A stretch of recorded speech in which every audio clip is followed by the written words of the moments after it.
Bayangkan, jika hari ini hidupmu, keluargamu, bahkan keyakinanmu sedang terancam dan satu-satunya jalan selamat adalah meninggalkan segalanya. Itulah yang dihadapi Rasulullah. Tapi hijrah beliau bukan pelarian. Itu adalah awal dari kemenangan. Sebuah langkah sunyi yang mengguncang dunia. Dan jika kamu sedang merasa terjebak dalam hidup, maka kisah ini akan membuka jalan hijrahmu sendiri.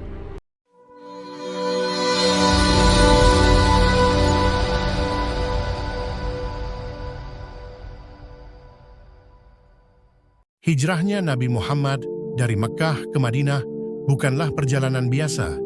Ini adalah langkah penting yang menandai babak baru dalam sejarah Islam.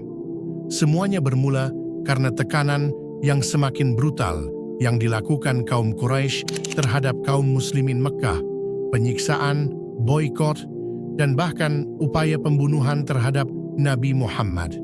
Ketika wahyu dari Allah datang dan memerintahkan Rasulullah untuk berhijrah ke Madinah, perintahnya bukan hanya menyelamatkan dirinya, tetapi juga menyelamatkan pesan ilahi yang menerangi dunia. Malam itu, Rasulullah memerintahkan Ali bin Abi Thalib untuk tidur di tempat tidurnya, mengenakan selimut hijau milik Nabi.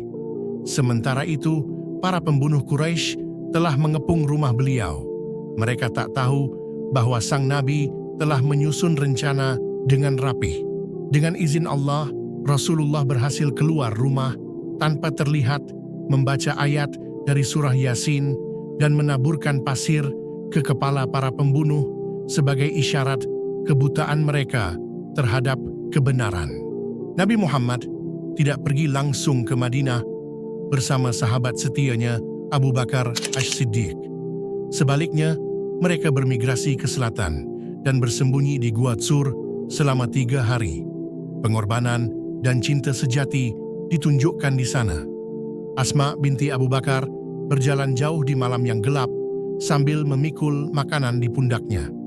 Bahkan Abu Bakar menutup semua lubang di gua itu dengan kain dan tubuhnya sendiri agar binatang berbisa tidak dapat menyakiti Nabi Muhammad. Setelah semuanya aman, mereka pergi ke utara ke Madinah. Mereka mengambil jalan yang tidak biasa. Itu adalah jalan yang sulit, penuh bahaya, dan membosankan.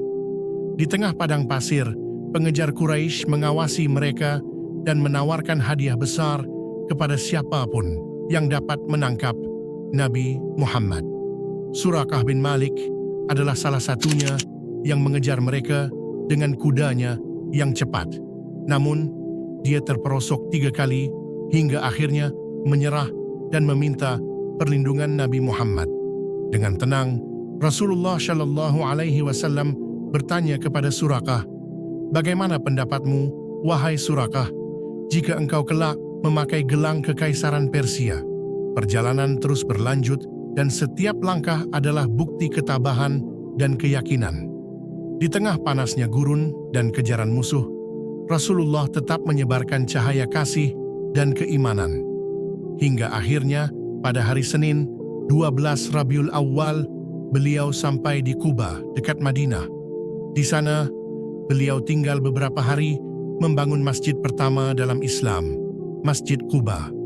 Tak lama kemudian, pada hari Jumat, 12 Rabiul Awal, beliau memasuki Madinah. Disambut meriah oleh kaum Ansyar dengan salawat dan sukacita, "Thala'al badru alaina." Hijrah ini bukan sekadar perpindahan tempat. Ia adalah simbol perjuangan, pengorbanan, dan cinta terhadap kebenaran. Sebuah langkah yang tak hanya menyelamatkan umat Islam saat itu, tapi juga membawa Islam menyebar hingga ke seluruh penjuru dunia, termasuk ke tanah air kita, Indonesia.